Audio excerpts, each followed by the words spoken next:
3គឺការងាររៀបចំប្លង់គោលនិងផែនការប្រប៉ាដីកិច្ចការងារនេះគឺមានសារៈសំខាន់ណាស់ក្រោយពេលសកម្មរបស់យើងទាំងពីរខាងលើបានបញ្ចប់វាបានផ្ដល់នៅកលានវត្តភាពមួយដើម្បីឲ្យក្រុមការងារបានធ្វើកិច្ចការងារនេះបានពេញដៃពេញជើងហើយក៏មានទិន្នន័យច្បាស់លាស់និងកាន់តែមានសុខភាពក្នុងការងារធ្វើការប្រមូលផ្ដុំទិន្នន័យនិងធ្វើការវិភាគទៅលើការរៀបចំផែនការប្រប៉ាដីនៅពេលអនាគតក្រុមការងារដឹកនាំដោយអាដាមប៉ែនសផលខ្ញុំបាទជាមួយនឹងអាដាមលោកជំទាវអនុវត្តការទទួលគោលដៅទាំង6ហើយនឹងរួមជាមួយនឹងអាដាមគណៈនាយករៀបចំដែនដីអាដាមខេមបូរ៉ូគឺយើងបានខិតខំធ្វើការនេះឥឡូវនេះយើងបានបើកការដ្ឋានរបស់យើងទាំង13ក្រុងស្រុកតែម្ដងយើងអត់ធ្វើម្ដងមួយទេប៉ុន្តែធ្វើទាំង13ក្រុងស្រុកលើការងារផែនការគឺប្លង់គោលនិងផែនការប្រប៉ាដីរួមគ្នាតែម្ដងទស្សនៈទាននៃការរៀបចំរបស់យើងទី1ការរៀបចំរបស់យើងគឺយើងផ្ដោតចេញពីអ្វីដែលបានរៀបចំរួចហើយមួយសារហើយប៉ុន្តែដែលថាមានបញ្ហាសំណុំពរប្រជាប្រដ្ឋនៅឆ្នាំ2021ក្រសួងរៀបចំដីបានធ្វើការងារលើកគម្រោងចោលសិនប្លង់គោលរបស់យើងដើម្បីដោយសារប្រជាប្រដ្ឋពេលនោះគឺគាត់មានការទៀមទាលើការកាត់ប្លង់ហេដ្ឋារចនាសម្ព័ន្ធបាទហេដ្ឋារចនាសម្ព័ន្ធពេលនោះយើងបានឃើញមែនថាវាជាក្តីសម័យហួសហេតុពេកដែលយើងដាក់ទៅប្រជាប្រដ្ឋកន្លែងខ្លះឧទាហរណ៍មួយថាតំបន់ខ្លះវាទីប្រជុំជនតូចក៏ដាក់ផ្លូវ60ម៉ែត្រអញ្ចឹងវាធ្វើឲ្យប៉ះពាល់ដីប្រជាប្រដ្ឋច្រើនអញ្ចឹងក៏ទៀមទាទូទាំងខេត្តកណ្ដាលអញ្ចឹងក៏យើងយកអានេះមកយើងអត់បោះបង់ចោលទេទិន្នន័យនេះគឺយើងយកមកសម្រួចឡើងវិញដើម្បីឲ្យស៊ីទៅតាមអ្វីដែលយើងបានកំពុងធ្វើការវាស់វែងនិងបានទិន្នន័យរួចហើយឯទី2យើងប្រើប្រាស់ប្រព័ន្ធទិន្នន័យមកពីផ្កាយរណបដោយក្រុមលោកបូរីជាមួយនឹងក្រុមការងារអគ្គនាយកដ្ឋានរៀបចំដែនដីបានច្បាច់បញ្ចូលគ្នាទិន្នន័យហើយក៏បូកបញ្ចូលនឹងទិន្នន័យក្រសួងផែនការក្រសួងមហាផ្ទៃដែលធ្វើការងារចុងក្រោយសម្រាប់យកមកវិភាគចុងក្រោយនេះបាទហើយយើងក៏បានចុះក្រុមការងារទៅដល់ផ្ទាល់ទៅតាមក្រុងស្រុកទាំងអស់ដើម្បីធ្វើការផ្ទៀងផ្ទាត់ទិន្នន័យនេះដែរអញ្ចឹងន័យថាមូលដ្ឋានរបស់យើងគឺយើងបានផ្អែកធំបំផុតគឺអ្វីដែលជាស្ថានភាពនៃការប្រើប្រាស់សពថ្ងៃបាទអញ្ចឹងគឺយើងសម្រាប់រៀបចំផែនការខាងមុខផ្អែកលើអ្វីដែលមានយើងមិនធ្វើការងារឆ្ងាយពេកទេពីដែលមានខ្ញុំលើកឧទាហរណ៍មួយថាយើងបានធ្វើការងារកាលពីម្សិលមិញនៅក្រុងរិយស័តទិន្នន័យពីសត្វតឡាយទិន្នន័យពីដែលយើងមានគឺយើងឃើញថាការប្រប៉ាដីគឺប្រមាណបានជាមិនដល់ 80% ទេអញ្ចឹងបើយើងរៀបទៅជាតំបន់ឧស្សាហកម្មតំបន់ពាណិជ្ជកម្មផ្សេងលើសពីបរិមាណដែលប្រើប្រាស់សប្តាហ៍ថ្ងៃនេះមានន័យថាវាជាក្តីសម័យមួយដែលវាហួសហេតុហើយมันអាចយកមកអនុវត្តបានទេបាទអញ្ចឹងវាធ្វើឲ្យមានការដែលថាវាឆ្គងក្នុងការអនុវត្តរបស់យើងអញ្ចឹងយើងត្រូវប្រែក្លាយអ្វីដែលមាននេះយើងបញ្ស៊ីវាថាវាអាចនឹងរីកក្នុងរង្វង់ប្រមាណភាគរយនៅថ្ងៃ10ឆ្នាំខាងមុខនិង20ឆ្នាំខាងមុខជាដើម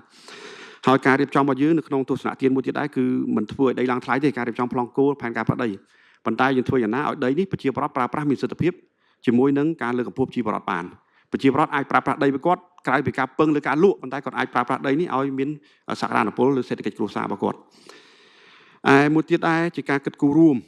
គឺយើងផ្អែកទៅលើប៉ូលសេដ្ឋកិច្ចទាំង4ធំដែលកំពុងតែផ្ដល់នៅកលានុវត្តភាពសម្រាប់ខេត្តកណ្ដាលទី1គឺតំបន់ពលានហោះថ្មីដែលជាសក្តានុពលការបន្តភ្ជាប់ផ្លូវអាកាសពីកម្ពុជាទៅពិភពលោកចំណុចទី2គឺតំបន់សេដ្ឋកិច្ចពិសេសនៅព័ទ្ធជុំវិញរាជធានីភ្នំពេញមកផ្ដុំទៅនឹងឧស្សាហកម្មទាំងកម្រិតធ្ងន់មធ្យមនិងឧស្សាហកម្មដែ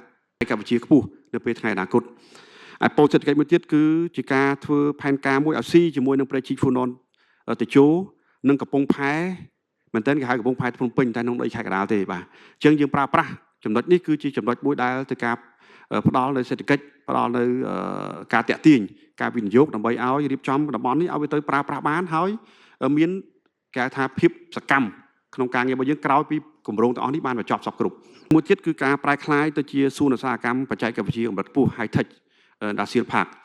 ដែលយើងអាចឃើញប្រមាណមើលឃើញអំពីទិសដៅទីតាំងភូមិសាស្ត្រគឺនៅស្រុកមុខកំពូលនិងទីក្រុងអរិយស័ព្ទដែលមែនទែនទៅក្រុងអរិយស័ព្ទដែលយើងបានធ្វើការនេះខ្ញុំជម្រាបដែរថាខ្ញុំបានធ្វើការងារជាមួយនឹងក្រសួងសាធារណការនិងរដ្ឋបាលខេត្តមន្ទីររៀបចំមន្ទីរសាធារណការខេត្តយើងបានយកទិន្នន័យនៃការកម្រោងផ្លូវរបស់គាត់និងហេដ្ឋារចនាសម្ព័ន្ធរូបវន្តរបស់គាត់យើងយកមកដាក់នៅក្នុងក្រុងអរិយស័ព្ទនេះដើម្បីបស៊ីគ្នានឹងការរៀបចំប្លង់គោលរបស់យើងអញ្ចឹងយើងគេថាមានទាំងផ្លូវលបឿនលឿនការតភ្ជាប់ស្ពានភ្ជាប់ទីក្រុងភ្នំពេញអញ្ចឹងតំបន់នេះអាចថ្ងៃក្រោយគឺជាតំបន់ហើយដីមិនទាន់ថ្លៃប្រហែលទេអញ្ចឹងអ្នកវិនិយោគអាចរៀបចំតំបន់នេះទៅជាតំបន់សួនការឧស្សាហកម្មតែវាមិនផ្ដល់ផលប៉ះពាល់បរិស្ថានច្រើនទេបាទអញ្ចឹងឧស្សាហកម្មនេះគឺជាមានភាពតាក់ទាញសម្រាប់នៅក្នុងខេត្តកណ្ដាលព្រោះភ្នំពេញវាអស់សក្តានុពលទៀតហើយកំពង់សោមមានសក្តានុពលដីធ្លីប៉ុន្តែប្រហែលជាមានធនធានកម្លាំងពលកម្មទេបាទអញ្ចឹងនៅខេត្តកណ្ដាលរបស់យើងធ្វើកិច្ចការងារប្លង់គោលរបស់យើងដោយផ្អែកទៅលើការពិនិត្យមើលទិន្នន័យអំពីកត្តាប្រជាសាស្ត្រនិងកម្លាំងពលកម្ម mà đó cái đó nóมีកម្លាំងពលកម្មប្រមាណជា70,000នាក់ដែលអាចផ្ដល់កម្លាំងពលកម្មនៅក្នុងវិស័យឧស្សាហកម្មបានបាទកម្លាំងពីអាយុ15ឆ្នាំទៅដល់59ឆ្នាំនេះគឺឃើញថា75,000នាក់តែបើពេញមែនតើយើងក្នុងកន្លះលានយើងអាចផ្ដល់កម្លាំងពលកម្មបាននៅក្នុងខេត្តកណ្ដាលហើយប្រជាពលរដ្ឋនៅទីនេះក៏ពឹងផ្អែកទៅលើអ្នកដែលអាចមកពីថៃរួមជាមួយអ្នកដែលប្រជាពលរដ្ឋមានបទពិសោធន៍ព្រោះបទពិសោធន៍រួមទាំងការប្រោះបដាលការរៀនសូត្រមានកម្រិតខ្ពស់ជាជាងតាមបណ្ដាខេត្តមួយចំនួនដែលការអប់រំនៅមានកម្រិតឡើយបាទហើយភូមិសាស្ត្រយើងក៏ភូមិសាស្ត្រដែលទៅការតបភ្ជាប់នៅពេលខាងមុខនេះគឺជាយោបល់ក្រុមការងាររបស់យើងในការរៀបចំប្លង់គោលគឺការតបភ្ជាប់ផ្លូវកវ៉ាត់ក្រុងទី3ឲ្យភ្ជាប់ទៅតាមតំបន់ខាងកើតឈៀងខាងជើងរបស់ទីក្រុងភ្នំពេញមានថាស្រុកលវីអែមអរិយខ្សាត់សាច់កដាលមកភ្ជាប់ជាមួយនឹងពញាលឺឲ្យវាផ្លូវភ្ជាប់ពីព្រោះថាស្ថានភាពឥឡូវនេះធ្វើកវ៉ាត់ក្រុងអត់មានភ្ជាប់ខាងតំបន់ខាងនោះទេជាងទៅការផ្លូវតបភ្ជាប់ការយុទ្ធសាស្ត្រមួយទៀតគឺផ្លូវ23ដែលទើបតែសម្ពោធកាលពីប្រហែលថ្ងៃកន្លងទៅនេះគឺការតបភ្ជាប់ពីកោះធំមកលើកដែកហើយផ្លូវនេះជាយុទ្ធសាស្ត្រមួយសម្រាប់តបភ្ជាប់ថ្ងៃក្រោយទៅផ្លូវជាតិលេខ8ផ្លូវជាតិលេខ1លេខ1និងផ្លូវ8របស់ខេត្តព្រៃវែង